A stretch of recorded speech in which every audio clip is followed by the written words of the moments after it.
Muy buenos días a todos.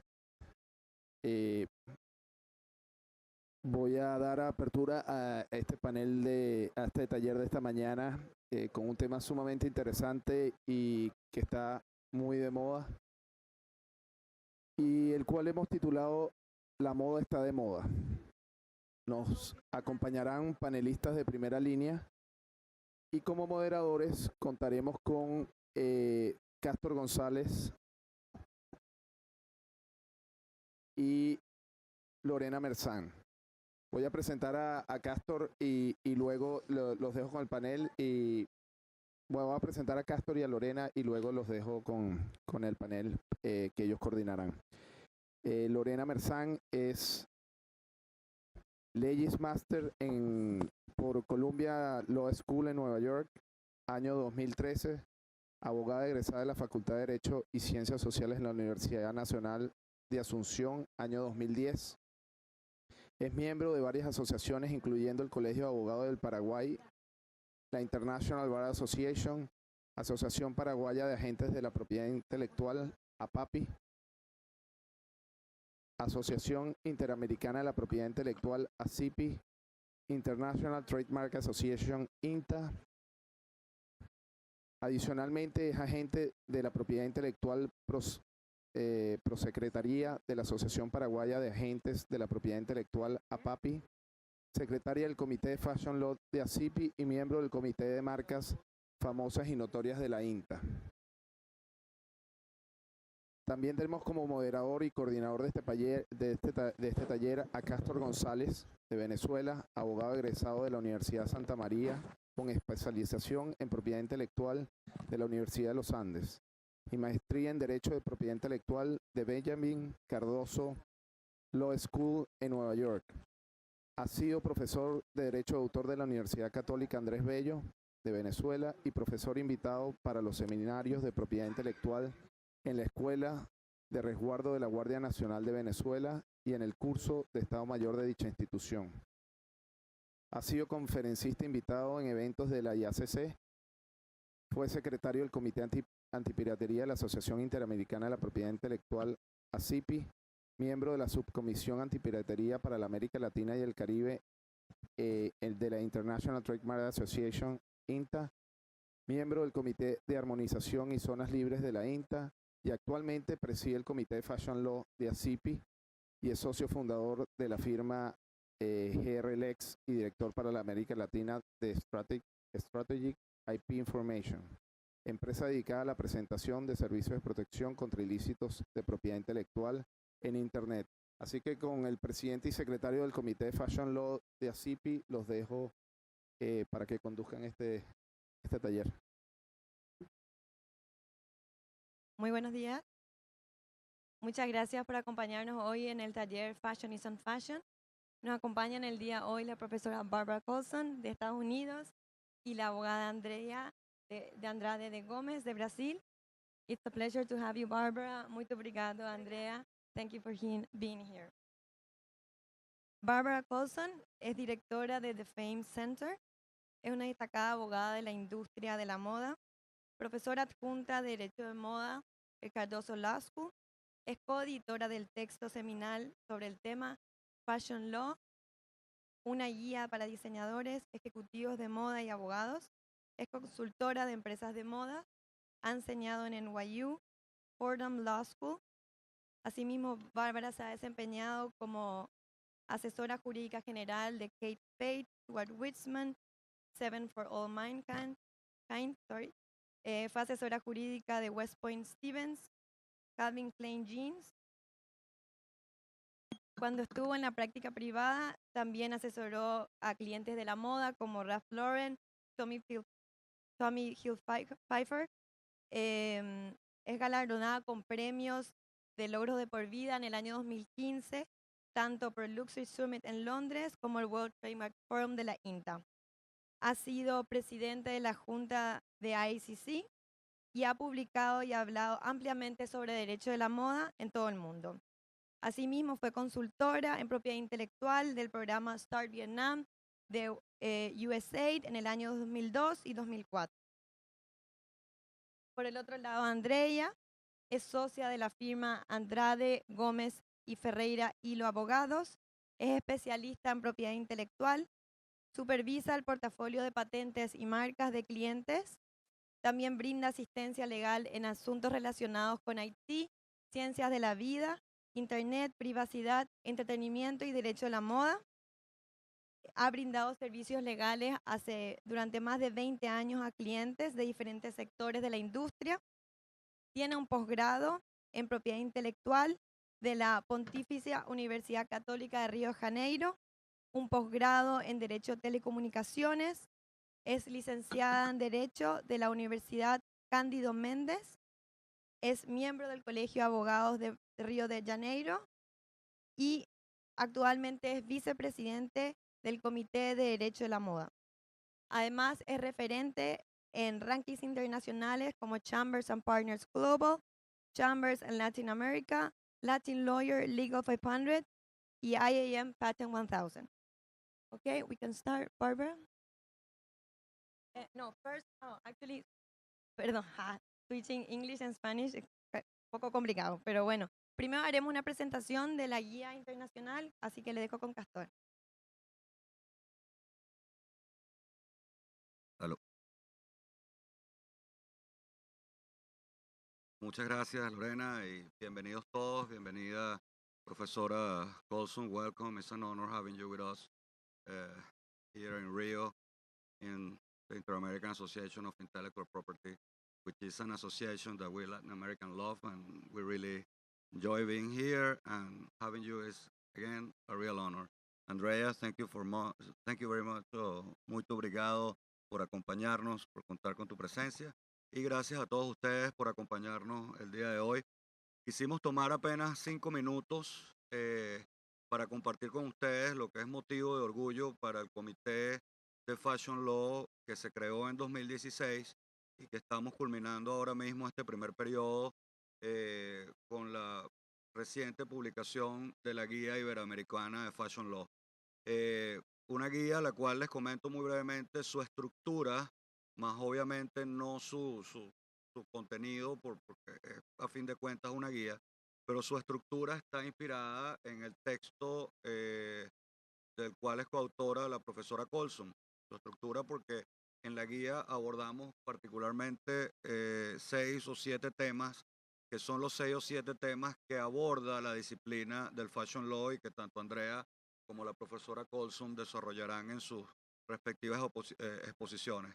Así, la guía aborda como primer tópico lo correspondiente a la protección de los derechos de propiedad intelectual disponibles en 21 territorios, que serían 19 países de Latinoamérica, más España y Portugal, y se pasea en cada uno de esos territorios nuevamente sobre los derechos de propiedad industrial disponibles para las prestaciones intelectuales relacionadas con la moda. Luego, la guía aborda lo correspondiente a ciertos tópicos o issues relativos a la Internet y particularmente el manejo de los conflictos en materia de nombres de dominio, siguiendo con aspectos relativos a las importaciones y exportaciones, que es un asunto esencial, fundamental en lo correspondiente al Fashion Law. Se aborda también brevemente lo correspondiente a las franquicias y a las licencias, que son tópicos o issues a las cuales la industria de la moda, cuando se desarrolla, debe decidir de alguna manera cuál de los caminos a seguir, y en este caso la guía también aborda esos puntos esenciales, siguiendo con algo pues bastante amplio, que son las buenas prácticas comerciales o buenas prácticas de negocio, en donde se tocan los aspectos relativos a la competencia desleal, derecho publicitario, la protección al consumidor, regulaciones de etiquetado en las diversas jurisdicciones, y culminando con lo relativo a la protección de datos o data privacy y políticas generales en materia de redes sociales. No podemos dejar, por supuesto, de presentar la guía sin agradecer a todos y cada uno de los que participaron y fueron coautores en este importante esfuerzo. Contamos, por ejemplo, en Argentina con la autoría de Susi Bello y Pamela Echeverría, quienes lamentablemente no nos acompañan hoy. En Bolivia, María Cecilia de Granchamp. En Brasil, nuestro buen amigo Pablo Parente Márquez Méndez. En Chile, Victoria Aylwin. En Colombia, Juanita Costa. Para el capítulo de Costa Rica, Gabriela Miranda. En Cuba, nuestra buena amiga Erika Good, que está en los Estados Unidos, en Frost Selnick, pero se ha dedicado profesionalmente a desarrollar temas relativos a Cuba y que gustosamente pues, nos prestó su apoyo en el desarrollo de este capítulo. En Ecuador, la participación de Erika Alarcón Araujo. El Salvador, Edna López, quien además coordinó en gran medida el esfuerzo centroamericano. En España, el valioso soporte y apoyo de Cristina Hernández Martí y Eleonora Carrillo. Guatemala, Ovidio Parra Vela. Honduras, Benito Arturo Zelaya. México, el buen amigo José Juan Méndez, quien además a partir del 2019 conducirá el comité de Fashion Law hasta el 2021. Así que bueno, suerte, José Juan. Nicaragua, Wendy Argüello. Panamá, Fara Molino. Paraguay, la supersecretaria de este comité durante los últimos 3 años, Lorena Merzán, sin que la verdad pues sin su apoyo esta guía no hubiese sido posible bajo ninguna circunstancia, porque se dedicó a esa compilación, a ese seguimiento sistemático y preciso para que cumpliéramos con los objetivos. Al grupo de Perú, multidisciplinario, maravilloso, desarrollaron un extraordinario capítulo, bueno, justamente producto de 4 personas o 5 personas involucradas en el desarrollo del capítulo de Perú, que fueron la doctora María del Carmen Arana, Ana Lucía Fazón, con quien también hicimos un webinar durante nuestro periodo, Gustavo Rodríguez García, la querida Jimena Sousa y Catherine Escobedo. En Portugal tuvimos a Víctor Palmela Fidalgo, República Dominicana, Natalia Ramos. En Uruguay, a Verónica Banrel, quien será además la secretaria durante el periodo 2019-2021. Y en Venezuela, pues, este servidor le tocó la coordinación de ese capítulo. Agradecemos, por supuesto, a Jorge Chávarro, de la coordinación de publicaciones y que también es parte del comité ejecutivo, que bueno, se echaron encima, digamos, la confección final y la edición final en esa coordinación de publicaciones, el producto final que fue esta guía, acompañado de Natalia Tobón Franco en la edición de los textos. Y por supuesto a todo el comité ejecutivo de ACIPI que nos apoyó, que creyó, a Pili especialmente, a quien le propuse la creación de este comité en el 2015 y nos abrió las puertas, dio la bienvenida a su creación. Luis Alejandro Enríquez, que también ha sido de apoyo importante para llevar las cosas adelante. Y aquí nos sale en la lámina, pero a Marcos Palacios, que también hizo posible que tuviésemos este panel, este taller. Así que bueno, de verdad, muchas gracias a todos. La guía está disponible como material de consulta en la página web de ACIPI. Insisto, hay 21 países cuyos aspectos básicos en derecho de la moda pueden consultar. Lamentablemente por ahora solo está disponible en español. Yo creo que en algún momento podemos hacer la versión en inglés. Creo que merece la pena porque es un material de consulta justamente para el próximo comité.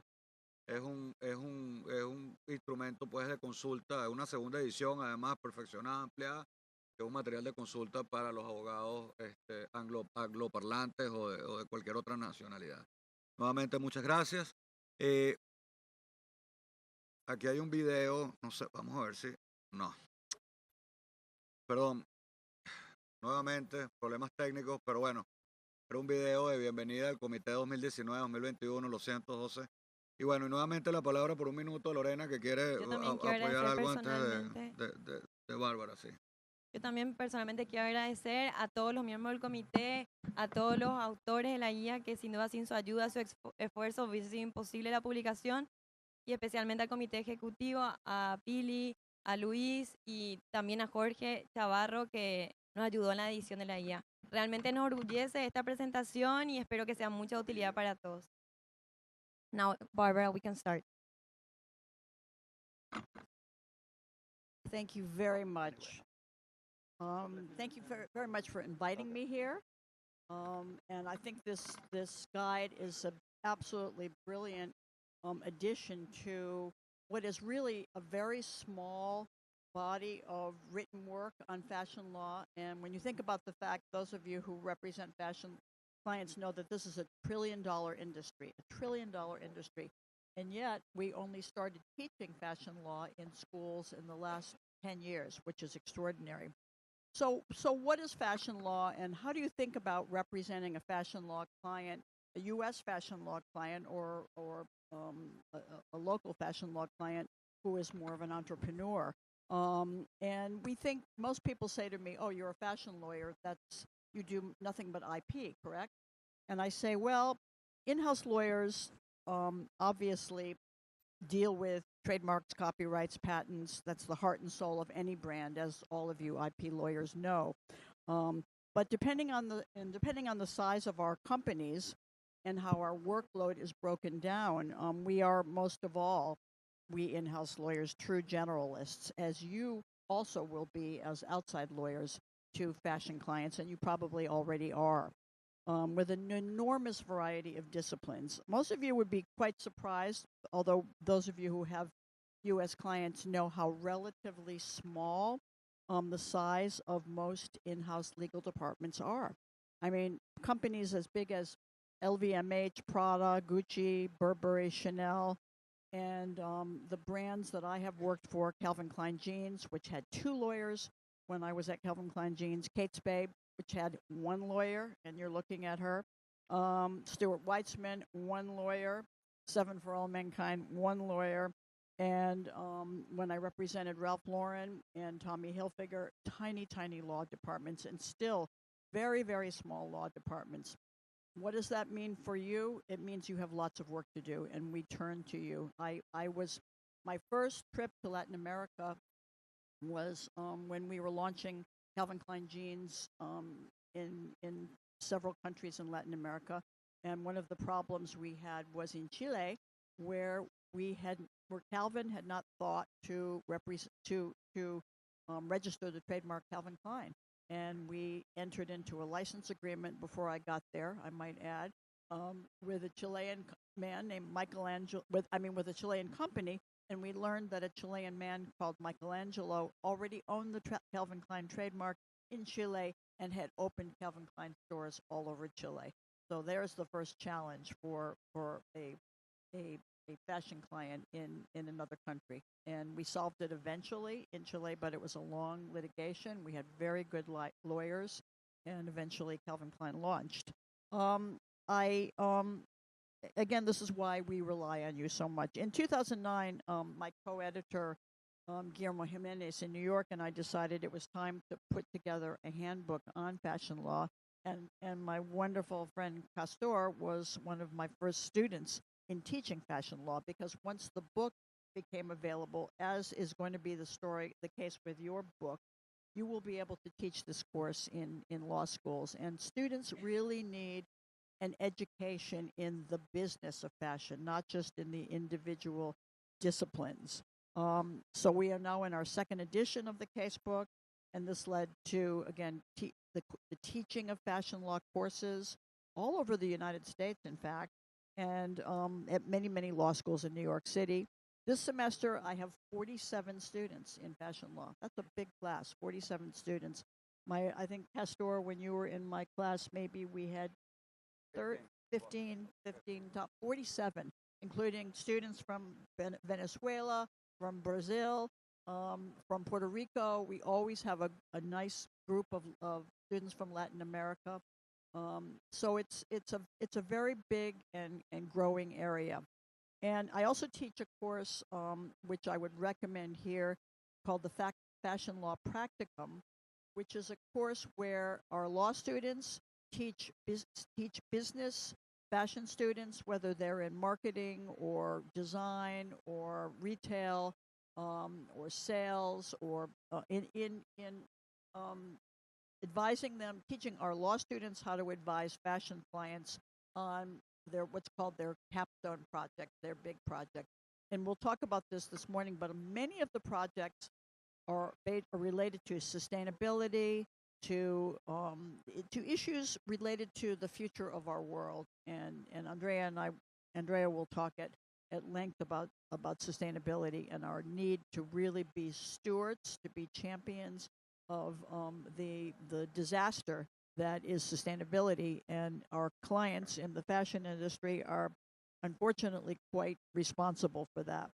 The fashion law course that I teach at Cardozo led to my starting what's called the FAME program, Fashion, Arts, Media, Entertainment.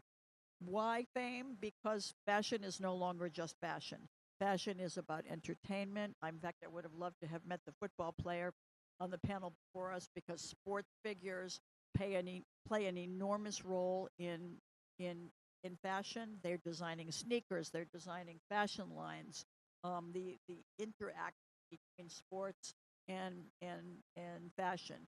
Similarly, artists, graphic artists, also media and entertainment. How many singers and actors that do you see who are also ambassadors for fashion clients, whether they're paid for it or they're wearing the clothes? I mean, Kate, think of somebody like the royal family, Kate Middleton or Meghan Markle wears something that one of your clients designs. Suddenly it's all over the internet, and suddenly your client has become a superstar.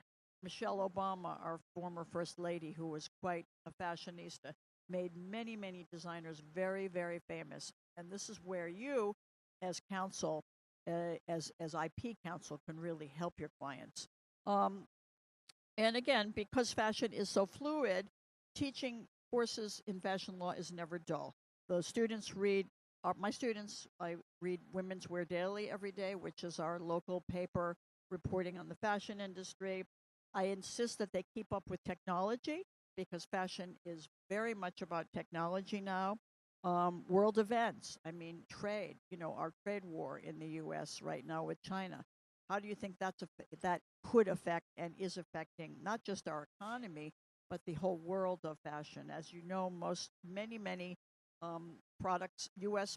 brands, are manufactured in China, and we're at trade war with China right now. And how will that affect our clients, who have a lot of power and a big voice? I think in some ways you in Brazil are lucky, because you still have so much manufacturing here. I read that 70% of the designs that are for sale in your shopping malls here are Brazilian. And I think Brazil, perhaps because of its regulation, because of its laws, tax laws, and duties, has kept a lot of its manufacturing at home. So, but there are other issues, that fashion students need to be aware of. Facebook and privacy and Google, and how Facebook has been used in negative ways, both in presidential elections in the U.S. and to not Facebook itself, but people posting on Facebook, spreading things we don't like to see spread. So these are all issues that fashion designers and students are aware of, and will continue to be aware of. There's also been a huge crisis in the U.S., certainly in connection with the Me Too movement. I'm sure you've heard about it here. We've lost some of our two biggest fashion photographers who I worked with, Mario Testino and Bruce Weber, because of issues related to sexual harassment. So fashion law, it certainly includes employment law, mergers and acquisitions. My companies, I have been through personally 6 mergers and acquisitions. My company, Calvin Klein Jeans, was acquired by Warnaco, which is now owned by Phillips Van Heusen, which owns Calvin Klein and Tommy Hilfiger. Kate Spade is now owned. My last 2 companies, Kate Spade and Stuart Weitzman, are now owned by Tapestry, which is the company formerly known as Coach. Many, many young designers are eager to cash out, to earn good money selling, but they don't necessarily realize the risks of a merger and acquisition and how it may be the end of their brand. And that is actually one of the first issues that you as lawyers have to think about your very first IP issue, which is what's called the eponymous brand, when a designer uses her name as the name of her company. And for her to understand that that name no longer belongs to her. Kate Spade, as you may know, is died this summer. Stuart Weitzman sold his company. I saw him recently, and it's not been easy.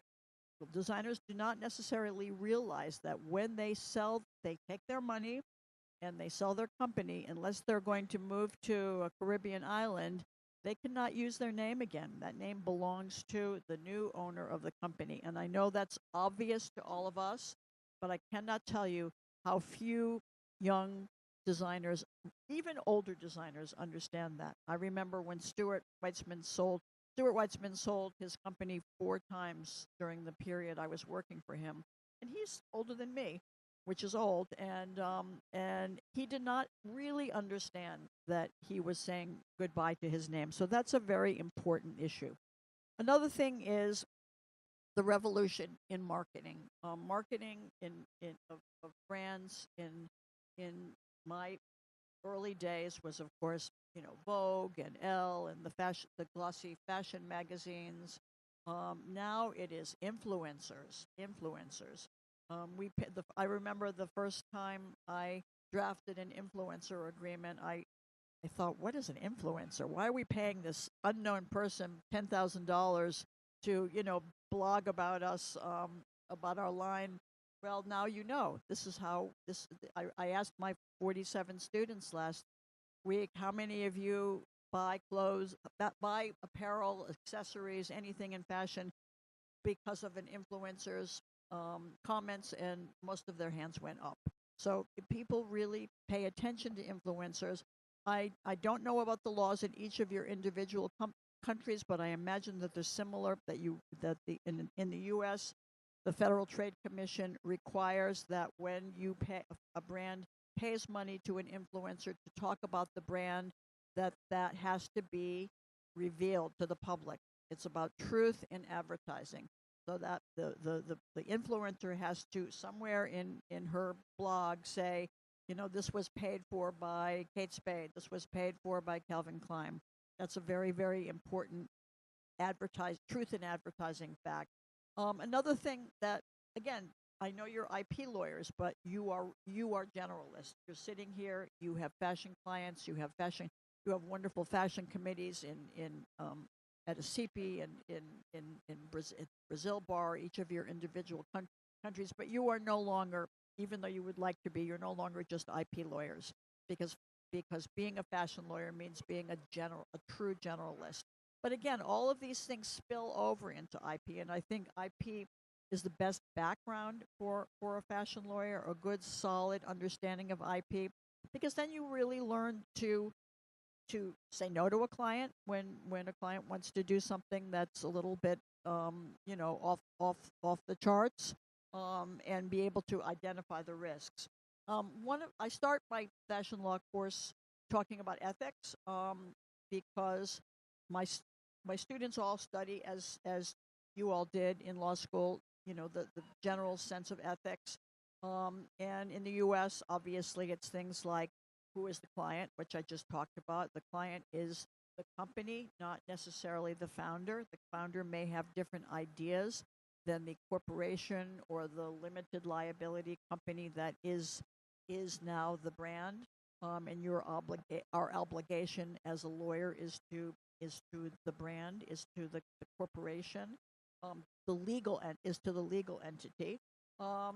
Also, the fact that we are, and this is the wonderful thing about groups like a CP and INTA, where we meet our foreign associates, because we as I as a U.S. lawyer, as one lawyer, one lawyer general counsel, in a fashion company that one like Kate Spade went from $70 million to $2.7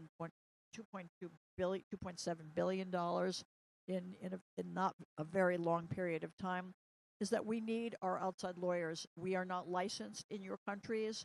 We do not know the laws in your countries. Furthermore, we don't know the laws in California. We don't know the laws. We have 50 states, and we have to be licensed, as as you know, because many of you who have LLMs took the bar in some state, and you're licensed in that state, but not in any other state. So we have to really look at what we are qualified to advise on. I mean, IP law, certainly in the U.S., is federal law. So most of us, all IP lawyers can advise on IP related to many states, all states. But we cannot advise on Paraguay. We cannot advise on Brazil, and this is where we really need you, and where we have to be partners. And this is where you can help us. So, I mean, we all know the big cases. You have to remember, as a lawyer representing a U.S. brand, U.S. fashion brand, that our protection in the U.S. is much less than it is in Europe, than it is in most of your countries, frankly. We have copyright law. We had a very good Supreme Court case this year which dealt with cheerleader uniforms. If you don't know that case, you should be familiar with it. It's called the Varsity case, and that is kind of the state of the law on copyright. It's got to do with separability. Take a design off of a dress and put it in a painting, then that's probably protectable by copyright. Of course, trademarks. The Louboutin case, protection of color. Protecting style names. One of the things that I learned very early in house is that fashion companies have a brand: Kate Spade, Stuart Weitzman, Calvin Klein, Ralph Lauren. But companies also identify styles every season by a name, and it's very, very important to clear those names for your client in your countries, because you could get sued. I mean, I have been involved in some nasty lawsuits. There was one recently that I consulted on. New York and Company used the trademark Velocity for the name of a activewear line, and it was registered in Class 25 to another company, but the company did not have an IP lawyer in house, and the case went to trial, unfortunately, and ultimately was reversed, but was very, very expensive to the client. That's the kind of thing that any good lawyer, whether it's you in your countries or the lawyer in the U.S., can eliminate. And as you know, we have very weak trade dress protection. We have good design patent protection, but the protection of designs in the U.S. is finished, despite what Susan Scafidi says and anybody else out there. It is finished. It's never going to happen. There's not, in my opinion, there's not a real movement in the U.S. To protect fashion the way it is protected in Europe, for example. So that's something to be aware of. Counterfeiting is a huge problem. I have taken a very strong stand, more as an academic now, against Alibaba, and particularly Alibaba in China, because they are becoming the next big digital platform for fashion design, but they are still a big seller of counterfeits, just like eBay was. And I think that we in the fashion business made some progress with eBay, but counterfeiting is still a big problem, and it's something that has to be continually fought, particularly by you in your countries, because you see it, and U.S. designers don't, and we can assist your clients also in the U.S. Our lawyers in keeping an eye out for counterfeits. One of the things that I found when I first came to the in-house jobs at my various companies was the lack of agreement, the lack of written agreements. Entrepreneurs start their companies. There's a lot of handshaking. There's a lot of patting on the back, but there's not a lot of paperwork. And the first thing I noticed, and you will too, and this is one of the first questions you lawyers will be asking your fashion law clients is, do you have a design service agreement in place? Many companies hire designers as consultants to design shoes, to design apparel, but they're not employees. So the designs do not necessarily belong to the company. When I went to Stuart Weitzman, he had been in business for, I'm going to say 15 years before, and he had worked with two designers for many, many years, and he had nothing in writing from them.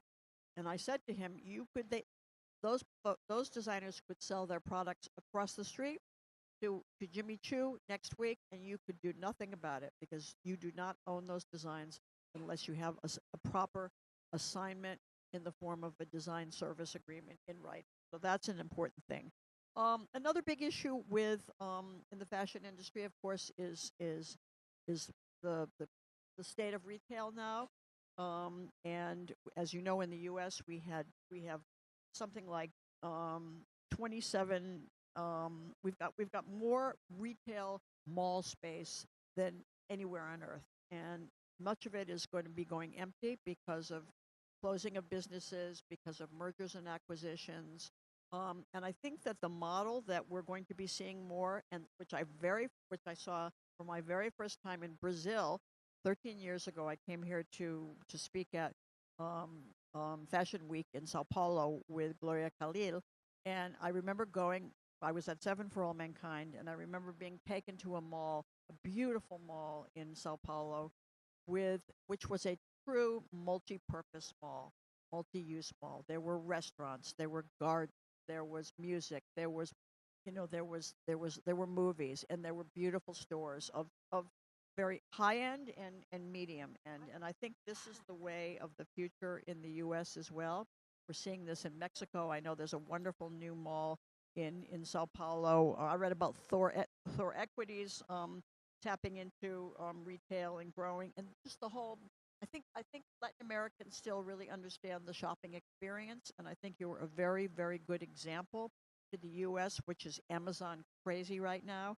Buying everything online, I think that you in this part of the world really make for a beautiful shopping experience. And I've been to just about every country in Latin America, and I've seen the same thing in other places. The Iguatemi Mall in Sao Paulo. There's a very long article, like 5 pages, in our U.S. Women's Wear Daily about the CEO and about the kind of experience that he's creating at that mall, which I think is very important. So because people still want the touch, the human touch, despite the growth of online business. I'm sure you know that Amazon and Jeff Bezos is, what is he, the richest man in the world now, and he just opened a distributor space in New Jersey, in Long Island, in New York, and everybody, of course, is crazy happy, crazy sad because we gave him lots and lots of tax breaks, which is what we do in the U.S. And when we'll see how many jobs it will lead to. But another big issue is the I don't know as you have it here yet, but you will hear this in the U.S. with your fashion clients. Renting clients will ask you, do you have something in your country like Rent the Runway, where somebody can rent clothes? Does that and if somebody is going to a very fancy party for the night and wants to just rent a dress instead of buying a dress? Is that a business model that will work here? It's something you should be aware of because you will be asked about it because it's working very, very well in the U.S.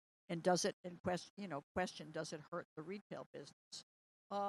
Another big issue is should fashion companies take a stand on social issues? It's been a big issue in the U.S. One of our designers, Kenneth Cole, of course, Nike, and it's we have a world in the U.S. and you will have clients who will talk to you about this. U.S. clients of suiting for gender nonconforming people. I mean, the world has changed, and you will have to advise clients on these kinds of issues. Again, closing of big retail stores in the U.S. I think it's certainly less of a problem for you because my sense in Latin America is you're not so dependent on these enormous big retail stores as we were. Macy's, Bloomingdale's. We just closed Henry Bendel. As you know, Sears is closed. And again, this leads to all sorts of empty spaces in shopping malls.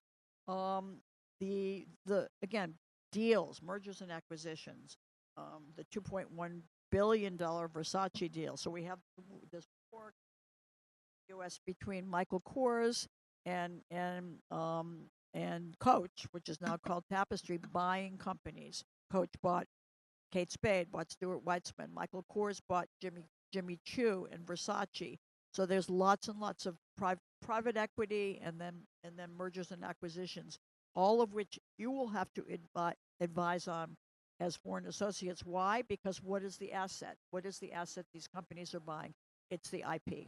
And I'm sure you've all been involved in U.S. mergers and acquisitions. You've been on phone calls with corporate lawyers, but they will want to make sure that the ownership is secure, that the registrations are secure. And this is going on. Acquisitions are going on in Europe too. Xenia just acquired Tom Brown. We have a whole world out there of brand owning groups called in the U.S. like Authentic Brands Group, Global Brands Group, who some of you may do foreign associate work for. They just bought Vince Camuto. They just bought ABG just bought Nautica, and this kind of thing is going on all the time. Employment law is a big issue in the world, and certainly in the U.S. We, as you well know, all brands, but particularly luxury brands, have the ability and are allowed to require dress codes. That if you walk into a Prada store in New York, the saleswoman is going to be dressed very different than the saleswoman at Walmart. So we are allowed to provide dress code lists, but, and I'm sure this is true in many in your countries as well, but those have to be looked at from the lens, and this is where you lawyers come in. And again, like I say over and over, you're all generalists. Is there some discrimination in that dress code? And we recently had a big case involving Abercrombie and Fitch over a headscarf. They did not hire a woman who was wearing a headscarf, and it's a case that you should be very familiar with. And they lost. And they're under a lot of scrutiny by the federal administrative body that overlooks employment law, the EEOC. But we also in the U.S. have state laws. So you too have federal laws, state laws in your countries related to employment laws, discrimination. So discrimination, the Me Too movement, sexual harassment training, discrimination based on race and national origin, discrimination based on age. I always say to my students, how old is old in the U.S.? Do you remember, Castor? 40. It's 40. So anybody in here who's 40 or getting there, you're old, which means in the U.S. you could certainly sue for age discrimination if you feel you've been wrongfully dismissed for wage discrimination. For age discrimination. There's also, with all of these mergers and acquisitions, come letting go, firing people, and having to shrink the size of a company, having to displace people. Big issues related, at least in the U.S., to wage and hour. I think your laws are much more controlled by regulations, but in the U.S., wage and hour discrimination, particularly in the fashion industry, is very, very common. Classification, we give people any old title. You're a vice president, but we work you like you're an hourly worker. So these are issues. Trade, like as I said, import, export. You lawyers are on the forefront of trade issues, and you should, if you're not familiar with the people in your firm who do, the work related to getting goods in and out of the country, you really should understand that. It's complicated, but it's tax law, and it's something that you should have a very good overall view of, and I'm sure that Castor has addressed it in the book. We talked about advertising, using celebrity images with or without identifying or giving credit or paying those celebrities, something very important to talk to your clients about. One last thing, that fashion brands, again, the reason we created Fame is that fashion is no longer just fashion. Fashion spills into celebrities, into sports, into music and entertainment. It also spills into travel. I mean, it's so many designers of your client. So many of your clients will be designing textiles. Will be designing rooms for hotel rooms. Will be designing resorts. Ralph Lauren has restaurants now. This is going to be very much the future for growing designers. And I gave you some materials on licensing because most designers build their businesses from whatever their core brand is, whether it's apparel or accessories or shoes, through license agreements. They will move into beauty. They will move into wines and spirits. And how do we manage that? Do we manage that through licenses? Do those become company-owned businesses? And again, that's all very important. Privacy, data breaches. This is enormous. Those of you who have European clients or representing European clients have already delved into the GDPR and Europe's very strong statement about privacy and use of information. Customers want to take their credit card and pay for everything without even having to, go to the cash register. This is what young people want. But think about all of the various issues that relate to that losing of your privacy, losing of your data, losing of your information. And again, sustainability, which we touched on. The sustainability is the issue for the future. It is our industry, our wonderful, beautiful industry, is basically poisoning the world. And I think we all have to wake up and smell the coffee, as we say in English, and really accept the fact that we make too much product. We make product with materials that are not good for the environment. Somebody asked Stuart Weitzman, my boss, at a question and answer last week about why don't you make, why do you make all your, why did you make all your shoes in Spain, and why don't you make plastic shoes? And he said, sustainability was never a problem for my company manufacturing in Spain. We worked in a small town. Everybody knows us, but Chinese plastic shoes are a huge problem for the environment. And the whole Zara, H&M model of throwaway apparel has got to end. We're in a real emergency crisis in terms of our world, and we have to be the industry. Fashion industry has to be the industry to step up and say, we're going to fix this, and you will be the lawyers who will help them. So thank you very much. Andrea? Thank you. Obrigada.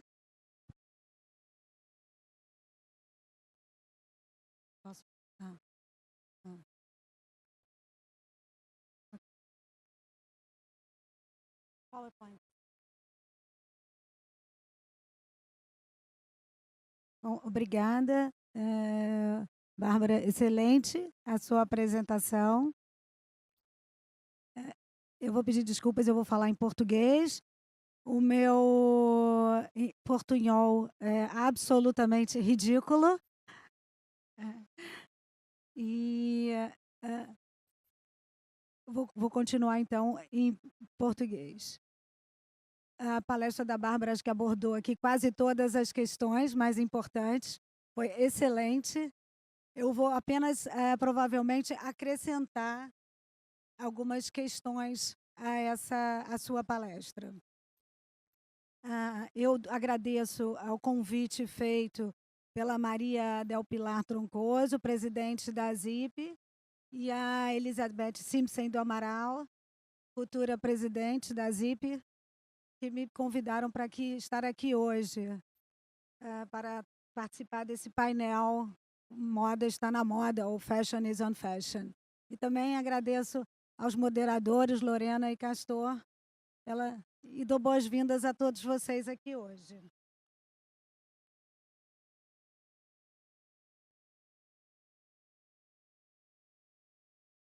Muito melhor, eu fico mais à vontade. Estava ouvindo minha própria voz em inglês. Bom, para começar a falar um pouquinho, eu vou fazer um overview aqui para vocês do direito da moda ou do fashion law, passando pela sua evolução, as questões jurídicas, dificuldades, enfim, todos os desafios que o direito da moda tem enfrentado nos últimos tempos. Eu trouxe uma apresentação com bastante imagens, até foi bom porque aí a Bárbara deu o tom da palestra sem imagens, e agora eu trouxe uma para vocês com bastante imagens para a gente ver e poder discutir. O Fashion Law, para a gente começar a falar de Fashion Law, eu acho que é importante, como a própria Bárbara mencionou, o tamanho dessa indústria, da indústria da moda, né? Só no Brasil, são dados da ABIT, que é a Associação Brasileira de Indústria Têxtil, são 45 bilhões de dólares no ano de 2017, como faturamento no Brasil. Além disso, o Brasil é o 5º parque têxtil industrial, né, de moda. E isso tudo associado e aliado a essa concorrência enorme que existe no setor, impulsionou, digamos assim, o Fashion Law no mundo, e começou, na verdade, nos Estados Unidos e seguiu pela Europa e pelo mundo.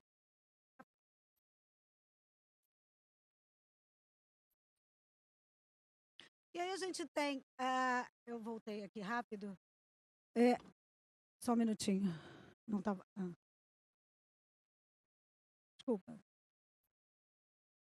Aqui a origem, então, do Fashion Law, algumas questões importantes sobre a indústria. A Susan Scafidi, que foi a fundadora do Fashion Law Institute, e Bárbara, no próximo evento eu vou ter a sua imagem aqui, com certeza. Eu já fiz até um convite à Bárbara para vir palestrar na Comissão de Direito da Moda da OAB. E o que seria, na verdade, eu jogo até a pergunta para vocês, se o Fashion Law seria, o direito da moda, uma área específica do direito, ou se seria um conceito, uma vez que não há, e no Brasil principalmente, não há um diploma legal específico regulando a área, não há uma lei de direito da moda, e sim, então a gente entende como talvez melhor um conceito que se aproveita das outras áreas do direito para resolver as suas questões jurídicas. E que áreas seriam essas, então? A gente tem a propriedade intelectual, como talvez a matéria ou a área com maior relevância, o consumidor, o direito do consumidor, direito tributário, o direito societário, com relação às fusões e aquisições, como a própria Bárbara também já comentou aqui, o direito trabalhista, principalmente quando a gente fala, e hoje em dia é tão comum, em emprego de mão de obra escrava ou até mesmo infantil. Eu passei sem querer um a mais. Bom, e o Fashion Law tem uma série de questões e desafios a resolver, e por dentro dessas áreas, então, passam esses desafios e preocupações. Quais seriam eles? A concorrência desleal, por exemplo, se aproveitando da propriedade intelectual para resolver essas questões, o direito da... Desculpa que eu não estou nem conseguindo ler daqui.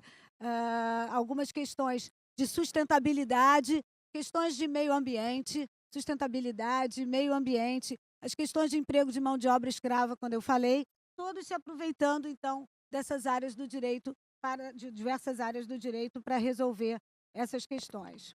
Isso é só uma imagem de um descarte irresponsável de lixo têxtil em um rio. Bom, e como eu falei, a propriedade intelectual, por ser talvez uma das áreas do direito que tem maior relevância dentro do Fashion Law, dentro do direito da moda, eu trago aqui alguns conceitos, né, positivados em lei, como proteger, se aproveitar, então, do direito, da propriedade intelectual para prevenir futuras contendas, demandas jurídicas, enfim. Então, a gente tem registros de marca, registros de desenhos industriais, até mesmo o patente pode proteger a indústria da moda, o direito autoral e o Instituto do Trade Dress, que não está na nossa lei, mas ele é plenamente reconhecido pelos nossos tribunais. Bom, o Fashion Law ele não é só relacionado a estilistas, mas principalmente também para fotógrafos, com relação à propriedade intelectual, né, o direito autoral da fotografia, as blogueiras, que são essas digital influencers, que inclusive a própria Bárbara citou, e os modelos, com relação às suas campanhas publicitárias, enfim, e os próprios designers. É um guarda-chuva muito amplo. Mas só que surge um problema, e eu tenho visto isso nesses anos todos trabalhando nessa área. Há uma resistência muito grande por parte dos clientes que muitas vezes não entendem ou não querem enfrentar uma ação judicial, não querem ter o custo, seja por entenderem que talvez o custo seja elevado, seja por entenderem que o tempo de uma ação judicial pode ser muito longa, ou que ao final até pode não vir num resultado muito positivo. Eu estava até lembrando de um caso aí fora, que eu tive lá no escritório, de uma cliente que a gente gostaria de ter ajudado a entrar com uma ação, e ela me disse, não, Andréia, eu vou no máximo até a notificação extrajudicial, porque eu já passei por uma situação anterior, que não foi no meu escritório, em que eu ouvi de um juiz me mandar, a mim e a outra parte, né, eu como autora, que estava sendo copiada e entrei com a ação, mandar a mim e a ré aí discutirmos a nossa questão numa casa de chá. Ela é uma designer de joias famosa, que teve um anel ícone da coleção dela copiado, e ela entrou com a ação. E ela ouviu desse juiz dizer, não, olha, vocês estão discutindo anelzinho, isso devia estar sendo discutido numa casa de chá. Então, esse tipo de atitude dos nossos tribunais, que ainda não reconhecem a importância dessas questões, desencorajam os clientes, enfim, empresas a entrarem com ações.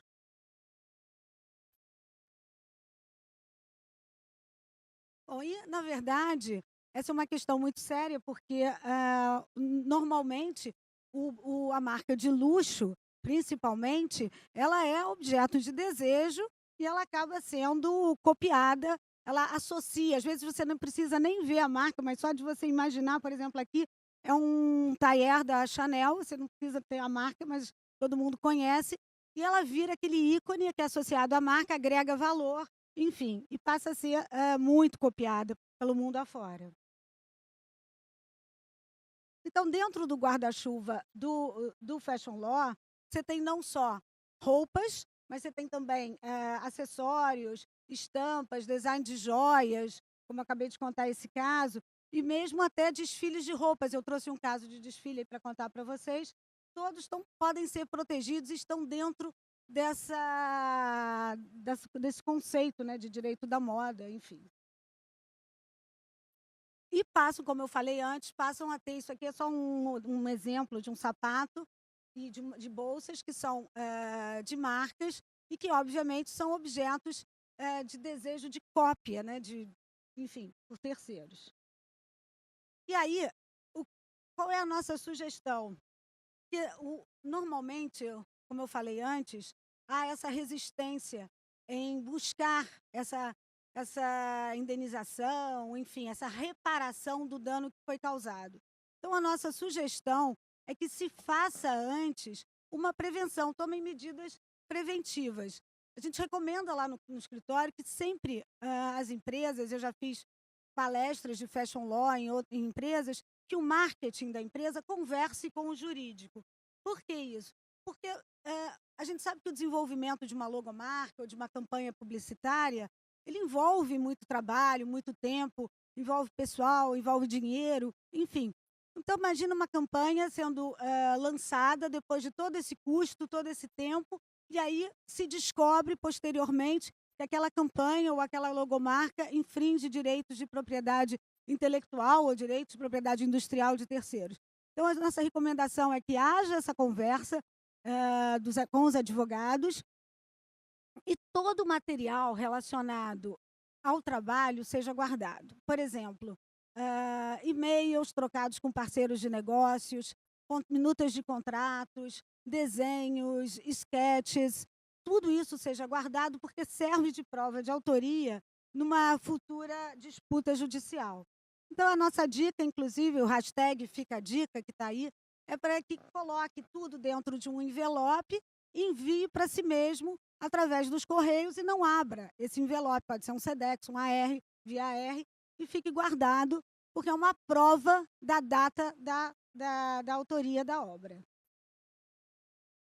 E dentro desses conceitos que a gente comentou, a gente tem o trade dress também, que pode ser qualquer produto. Quando você olha, o trade dress ele não está definido na nossa lei, mas ele na verdade, ele é o conjunto imagem, a identidade visual de um produto. Você imaginar, por exemplo, uma embalagem de creme dental, só para dar um exemplo, vermelha, e você associa imediatamente a Colgate, mesmo que não esteja escrito o nome, ou azul, a Oral-B, e você tem aí dentro do Fashion Law, dentro do direito da moda, diversas formas de proteger o trade dress, e uma infração de trade dress pode ser considerada também um crime de concorrência desleal. Nesse caso, apesar da cor vermelha não ser, em alguns casos, registrada com exclusividade, ela foi concedida com exclusividade ao Louboutin no solado do sapato. E a Saint Laurent foi proibida de usar quando o sapato era de duas cores. Ou seja, ao contrário, a Saint Laurent poderia usar o sapato com solado vermelho quando o sapato fosse todo vermelho. Mas quando o sapato fosse de outra cor e somente o solado vermelho, era uma característica muito clara, muito distintiva que o Louboutin havia conseguido, e esse solado vermelho, então, não poderia ser usado por outro concorrente. Aqui eu vou pegar carona, na verdade, no que a Bárbara falou. Em alguns casos, você tem que tomar muito cuidado ao orientar o seu cliente com relação ao que ele pode ou que ele não pode fazer. Muitas vezes, designers e estilistas, eles têm a sensação de que eu criei isso, só eu fiz isso, é lindo de morrer e eu quero a proteção disso. E estão me copiando. E a gente tem que tomar muito cuidado para não dar um tiro no próprio pé, porque pode haver modelos anteriores, pode ter até acontecido uma inspiração anterior para aquele seu cliente ter chegado naquele desenho. Talvez a originalidade dele nem seja tão original assim, que ele entenda como original. Eu já tive vários casos de clientes que me procuraram trazendo produtos muito bacanas, desenhos especiais, de bijuterias especialmente. Mas, enfim, era apenas mais uma pulseira de bambu ou mais uma peça com algum material específico, mas aquilo você não pode dar exclusividade a uma determinada pessoa apenas porque ela fez aquilo. Tem que haver muitas características juntas para dar distintividade, enfim, e a originalidade àquele produto e caracterizar que é direito autoral daquele autor. Então, esse é um caso, por exemplo, do vestido wrap dress da Diane von Furstenberg, e, obviamente, a gente associa a imagem à personalidade da estilista da Diane. Mas será que já não foi feito antes alguma coisa semelhante? Será que todo vestido wrap dress agora, então, vai ser cópia da Diane e a Diane poderia entrar com uma ação de violação de trade dress ou de direito autoral? Enfim, eu acho que é um pouco demais. Então, a gente tem que tomar cuidado com essas situações. Esse é o caso do desfile que eu falei. Na verdade, aqui eu trouxe o desfile da Monange. Na época, a Monange era parte do grupo Hipermarcas, em 2011, quando ela fez esse desfile, depois ela foi vendida. E ela não estava desfilando lingerie, e sim dermocosméticos, que é o foco, né, de fabricação, de comercialização da Monange, mas ela se utilizou no desfile de asas de anjo com plumas, que é um símbolo muito distintivo dos desfiles da Victoria's Secret. E o Tribunal de Justiça, então, de São Paulo, entendeu que havia uma violação de trade dress dos desfiles da Victoria's Secret.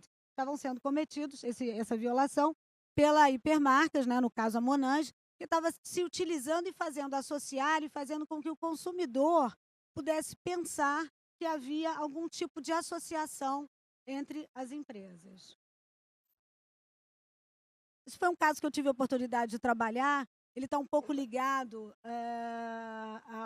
a design de produto, mas não deixa de ser também, como a própria Bárbara falou, está dentro desse guarda-chuva grande que é o Fashion Law.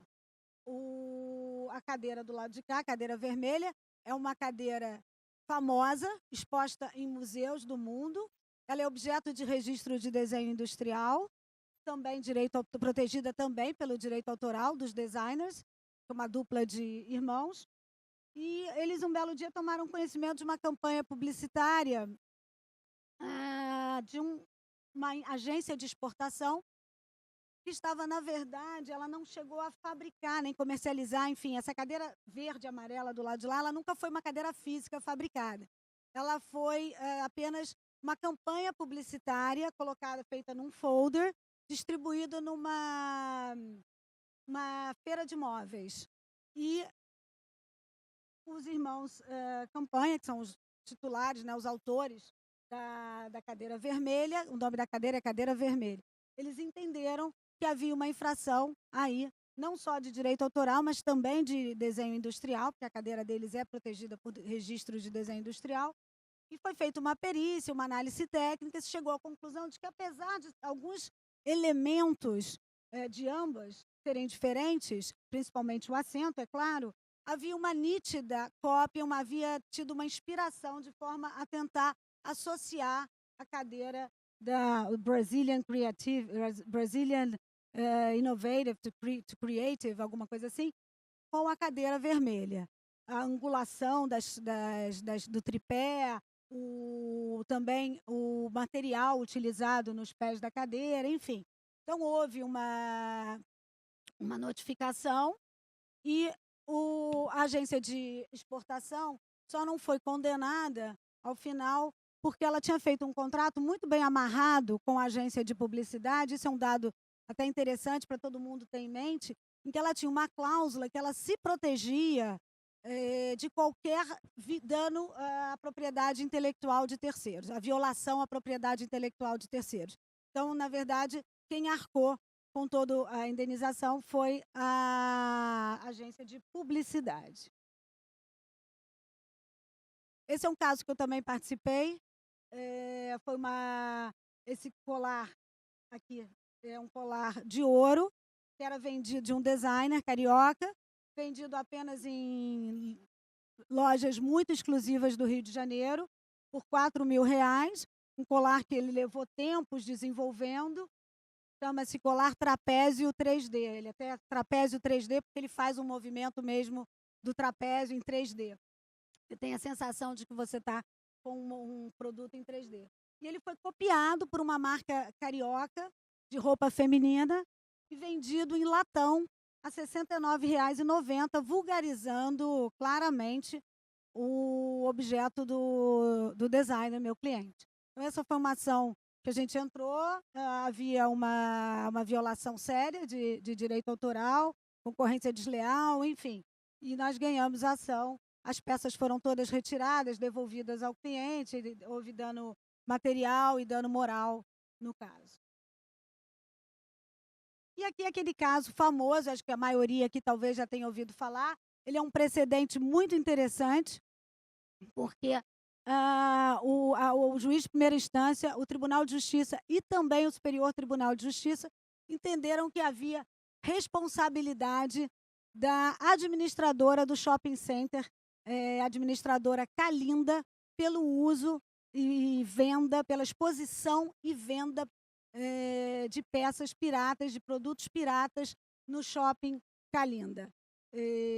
O shopping vulgarmente conhecido como 25 de Março, em São Paulo. Justamente por já ter havido diversas batidas policiais no shopping, com buscas e apreensões anteriores, o tribunal entendeu que o shopping, a administradora do shopping, não poderia deixar de saber que produtos falsificados estavam sendo vendidos ali e que ela deveria ter tomado providências. Então, a omissão do própria administradora do shopping, ela acabou sendo condenada a uma indenização também. Essa é uma cliente minha também, lá do escritório, a Nana Kai. Ela faz peças com artesãs do Brasil e também de outros países da América Latina, Colômbia, Peru. Ela capacita esses artesãs para produzir bolsas, chapéus, enfim, e outros acessórios. E com a internet, aí a gente está falando já na evolução do direito da moda, com a internet, a Nanacai acabou sendo muito copiada. E a cópia, hoje em dia, é difícil de você conter, porque ela está o tempo todo nas mídias sociais, nas redes sociais. Então, você tira aqui, é como enxugar sabão. Você tira aqui, aparece ali, tira aqui, aparece ali. Mas, enfim, a lei, hoje, o Marco Civil da Internet, determina que você pode entrar com ação e com uma ordem judicial você pode obrigar a ser retirado o post. Mas, às vezes, você nem precisa chegar nesse ponto, porque uma simples notificação extrajudicial, que foi o que nós fizemos em todos os casos que estão retratados, a gente conseguiu eliminar a cópia ou o post, digamos assim, a publicação da internet. E a gente vai, com a evolução da internet, enfim, a propagação, a gente vê a mudança na forma de compra do consumidor. A Bárbara comentou, inclusive, isso, né? Nos Estados Unidos já é mais comum há mais tempo, no Brasil o e-commerce começou um pouco depois, mas hoje em dia é tão simples, é um simples clique, você tem aí é só um quadrinho para mostrar uma sequência, você clica, compra, pagou, acabou, em 5 minutos, às vezes menos, se a experiência do usuário for boa, você tem aí a sua compra realizada. Então surge esse conceito que agora nós chamamos de sinal buy now, o consumidor quer agora. E isso começa a fazer acontecer uma mudança também no formato dos desfiles, dos Fashion Weeks e da forma como os estilistas mostram as suas marcas. Porque antes eles podiam fazer o desfile, preparar a coleção, fazer o desfile numa forma mais show-off e depois preparar a coleção comercial, mais comercial, para ir para as lojas com o tempo. Hoje, com a internet, essa coleção pode vazar até mesmo antes dela chegar no Fashion Week. Então, os próprios estilistas já tomam mais cuidado, já fazem uma moda que eles possam colocar nas lojas mais rapidamente, de forma a evitar que as fast fashion comecem a copiar. Alguns estilistas, inclusive, começaram a pensar em mudar também o número de coleções que eles fazem por ano para evitar esse problema. Então, são só duas marcas que já estão fazendo desfiles de forma diferente. E as fast fashions, então, eu toquei aqui nesse assunto, elas vêm para justamente trazer uma espécie de democratização para a moda, uma acessibilidade, como eu falei lá no início, o produto de marca, principalmente de luxo, é um objeto de desejo, ninguém nega isso, e passa a ser muito copiado. E aí difícil de ser achado, quer dizer, ser adquirido. E aí as marcas de fast fashion, as varejistas, que fazem milhões de coleções, número, passar para vocês, do que a Gap, do que a Zara, por exemplo, a vitrine, o número de coleções que ela coloca, o número de peças, tudo muito rápido, justamente para atender a essa demanda do sinal buy now e também de poder ter a inspiração, quer dizer, pegar lá a inspiração, a tendência, o que está nas passarelas dos grandes desfiles internacionais e transformar numa moda popular. Isso é bom? Aí eu deixo a pergunta aqui para vocês. Quais são as vantagens disso? Bom, a gente falou aqui em acessibilidade, democratização da moda, mas a que preço isso chega para o planeta, para o mundo, para o trabalhador, para a mão de obra? Eu acredito que haja mais desvantagens do que vantagens nesse consumo desenfreado em que você consegue comprar uma blusa por $5. No meio dessa história dos fast fashions e das marcas de luxo, a gente não pode deixar de tocar, eu estou correndo aqui porque eu sei que o meu tempo está acabando, nos contratos de parceria que são feitos entre essas marcas, e são alguns contratos, já que o estilista da marca de luxo sabe que a marca dele, que a roupa dele, que o desenho dele vai estar, de uma certa maneira, copiado na fast fashion, na varejista, ele já se aproxima da varejista e faz, às vezes, em alguns momentos, contratos de parceria. Então, você tem coleções, por exemplo, da Stella McCartney para a C&A. Eu tive a oportunidade de trabalhar em alguns desses contratos, nesse especialmente, da Stella McCartney para a C&A. É um contrato que precisa ser muito bem amarrado, porque é um contrato por tempo determinado, tem que se estabelecer ali no contrato o que vai fazer com aquela coleção quando acaba a promoção, o que sobrou na loja, qual é o destino que se dá àquelas peças, quantos vestidos a gente vai fazer, quantas calças, quantas blusas, enfim. Em que lojas da C&A, no caso desse contrato da C&A e da Stella McCartney, a C&A não colocou em todas as lojas do Rio de Janeiro, eram apenas as lojas da Zona Sul Carioca. Então, tudo isso tem que estar muito bem amarrado e estabelecido no contrato. E só para terminar aqui, eu dou aqui como sugestão, para quem não tiver visto ainda, um documentário de 2015, o The True Cost, que é baseado naquele acidente seríssimo que aconteceu em 2013 em Bangladesh, onde houve o desabamento de um prédio com onde houve mais de 1.100 mortes de pessoas, de artesãs, de funcionários, costureiras que trabalhavam ali a $2, $3 o dia para fazer uma camisa que vai ser vendida depois por 10, 12, 15 dólares numa Zara, numa H&M, num outro lugar desses. E a discussão que fica muito clara no filme, inclusive no documentário, muito bem feito, é a posição, inclusive da CEO da H&M, a CEO de sustentabilidade da H&M, que me deixou muito impressionada, ela dizendo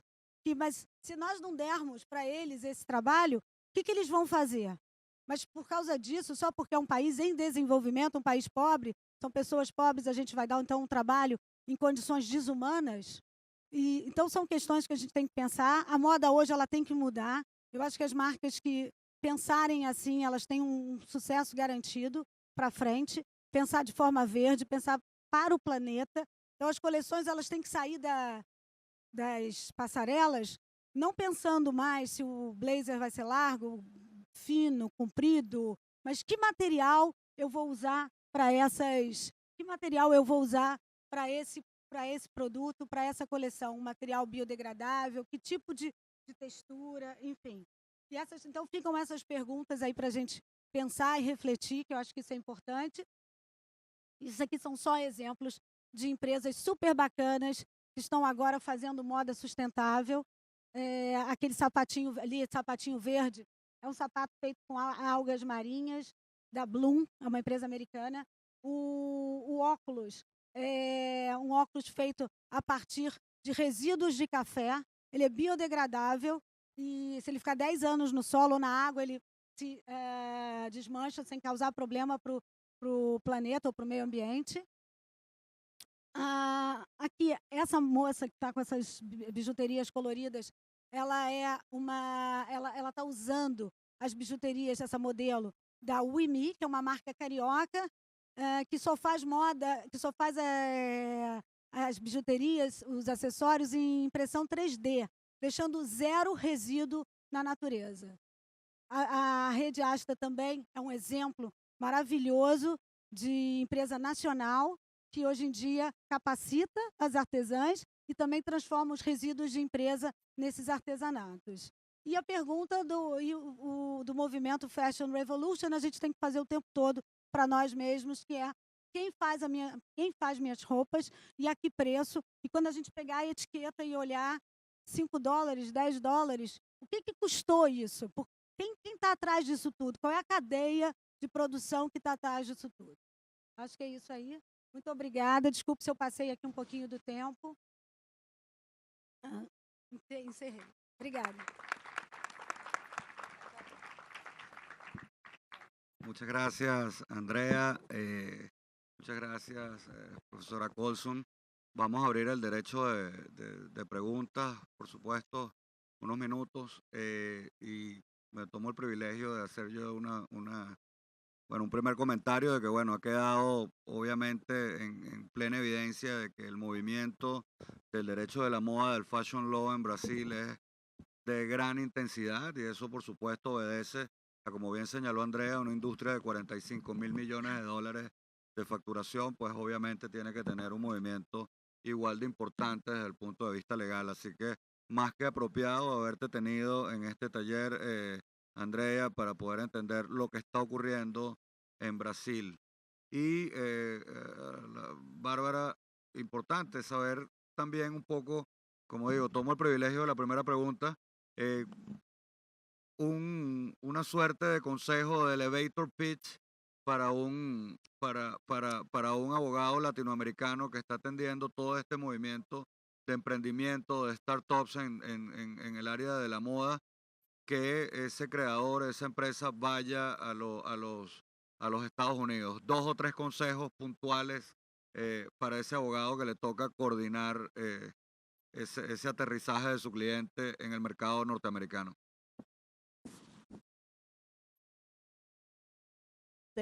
You're going to have, this is a very fun bit of advice, but there are some wonderful documentaries which you can watch on various designers, one on Dior, one on Tom Ford, one on Valentino, one on Steve Madden, who I'm sure is probably in Latin America already.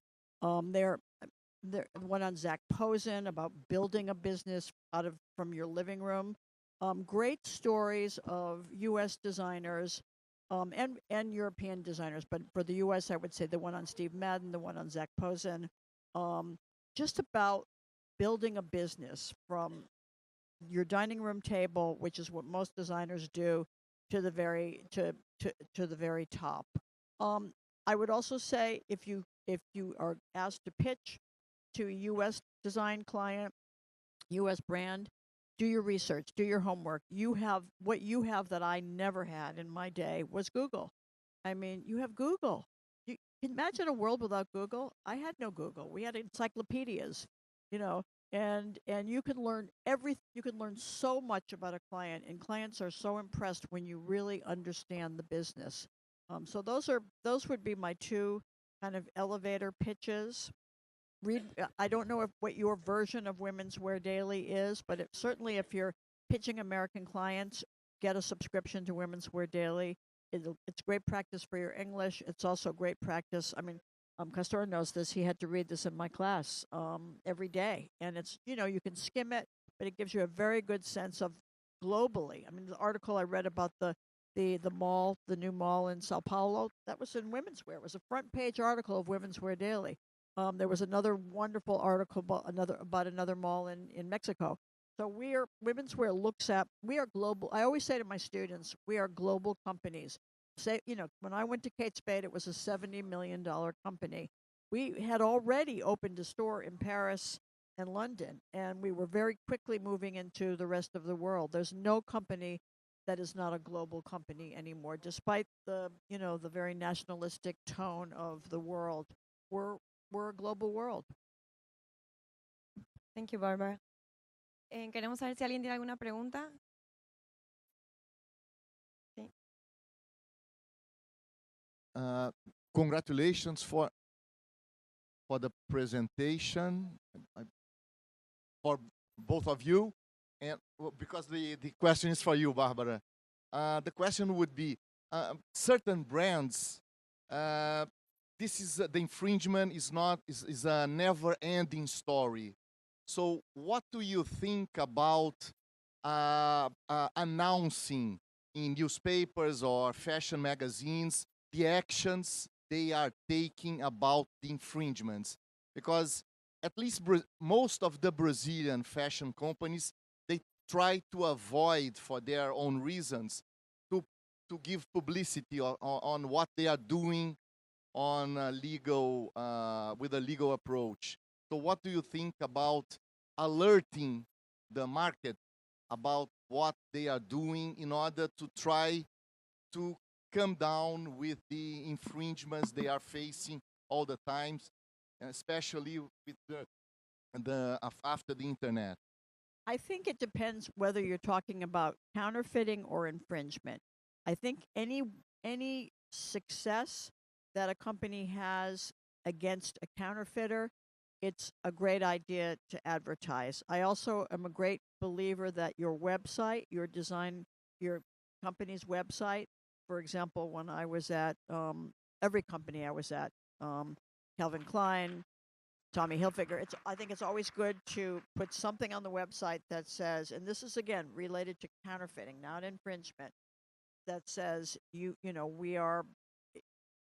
do not we do not like counterfeits. If you want to buy authentic Tommy Hilfiger product, you go to the Tommy Hilfiger website, the Tommy Hilfiger department at Macy's, et cetera, the legitimate retailers. On the other hand, with infringement, it gets a little risky, and this is actually a good example because there's a lawsuit in the U.S. regarding this bag right now, which I saw in women's wear, and if I cannot, I think it was Michael Kors. I'm not positive, so forgive me. I may be wrong, but one of the famous designers sued whoever made Steve Madden made this bag, and Steve Madden actually is well known as a copyist, but he has a very great story. I mean, he's inspired, and as you know, in the U.S., inspiration is perfectly legal. Knockoffs are perfectly legal. Infringements are not. And knockoff is a word, I really hate that word, but it's, we all designers are inspired. This is a traditional Japanese bag. Customer asked me this morning if it was for sushi. I actually don't know what it is, but one of you smart lawyers can find out. But this is a traditional bag, and and some designer, maybe Kors, I'm not sure, was inspired by it, put it out, and then Madden allegedly copied it. That's the kind of thing, if I were Kors or whoever was the plaintiff in an infringement action, I would not necessarily want to see in the press. On the other hand, in the U.S., the press is very active. Lawsuits are public. We have the reporters go down to the courthouse every day and are looking to see who's suing who. The Louboutin Yves Saint Laurent case was played out in the news. I have very strong feelings. If I represented Mr. Louboutin, I would never have sued Yves Saint Laurent. And not everybody agrees with me, including Susan Scafidi. But I just think it was a losing case. On the other hand, if I were Tiffany, I would have certainly filed an amicus brief in that case because the court in the lower court talked a lot about the protection of color. So back to your question, I think it depends. If it's counterfeiting and you get a very big your client gets a very big judgment, I think you want it all over the press, particularly the press that real people read, so that people understand this is what's going to happen to you if you copy me. On the other hand, if it's infringement, it has to play itself through the courts, and it's going to be probably an embarrassment if your client loses, because we never know how a court is going to look at a case like this. Actually, Professor, Cartier is a good example of publicity. That's a complicated company for advertising or for making public what they are doing from the legal point of view. But for example, that famous judgment in New York against the counterfeiter was widely publicized, what they did. Many other cases they don't, but this one they Barbara, just to add to what have been discussed here between you and Luis Edgar, don't you think that whenever there is a publicity towards a lawsuit or your brand that is being copied, you are giving a message to the market that, look, I take care of my brand. I have a legal department in-house or outside counsel that's really taking care of it. And don't go copying me because don't be copycats because I will go after you. I agree, and I think this is again the benefit of you and all of you. If you're representing the design company against the copier, then if you're confident that your case is a winner, then go to the press. My concern is if you lose.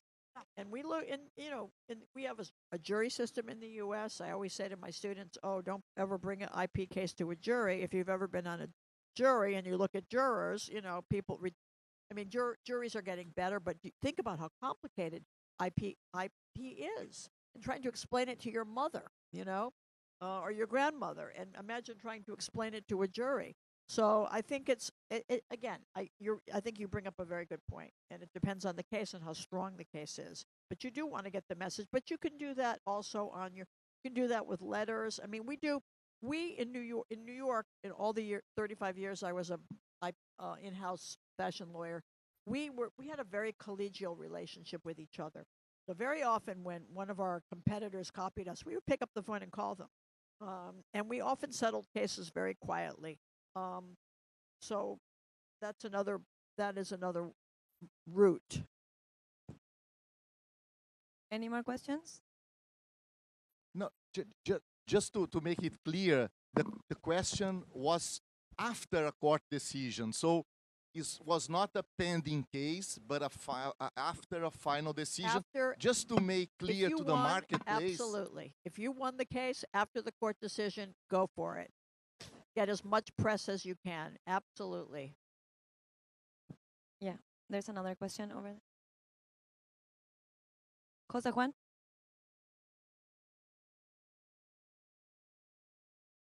No sé si en inglés, en español, bueno, vamos a hablar. First of all, I would like to congratulate the whole panel. I think this has been an outstanding workshop, and thanks so much for sharing the concepts. Basically, my question is it's more a focus on the fact that what we could expect. For instance, in Mexico, we have a lot of native culture. We have a lot of particularly a lot of cultural things that are being used, particularly in shirts and dresses, etc. And sometimes those native communities, like Huichol, for instance, they would like to get an advice of attorneys not to try to sue them, but in the positive way to try to collect some royalties, or at least to collect and have some settlements with those important luxury companies. So, in your experience, what will be the best way to educate them to try to promote the goods in a good way and to try to take advantage also of the fashion? Are you talking about indigenous Huicholes. designs? Yeah, I went to a Yes. very good panel in in Bogota. There's a wonderful woman in Bogota who represents a lawyer who represents many indigenous tribes, because as we well know, designers take inspiration from Native Americans in the U.S., Navajo rugs, and certainly in Latin America, there's so much indigenous design. I think, and maybe we sort of include that in sustainability discussion and in social responsibility discussion, and really talking. And you said something wonderful, Andrea, about the importance of marketing and design people talking to their lawyers. And if in some cases the lawyer's in house like me, but in other cases the lawyer is on the outside, and really sitting down with the design team and looking at what they're bringing to the table, and say, where did you get that? Nicely. Where did you get that design? Where did you buy it at a flea market? Did you buy it? Did it come from an antique store? Where can we find out where that design is from? And then it's a very complicated process, particularly Native Indians from Paraguay and from the Mayans, and these things go back a long time, and they have not necessarily been commercialized by the true designers and owners, and we have to find a way that's politically correct, I think, to give credit where credit is due. But look, the challenge of the fashion business from a design perspective is that it's all based on imitation. That's the marvelous thing about what we do in a way. We're these intellectual property lawyers, but what we're protecting is surely imitated from taken from something else. And to try to give credit, if we can find out, our designers don't always know. I worked with many designers. Oh, I don't know, I bought that at a flea market. Oh, that was an old Liberty print from England from 1880. We have to encourage our designers to keep records of where they got their inspiration.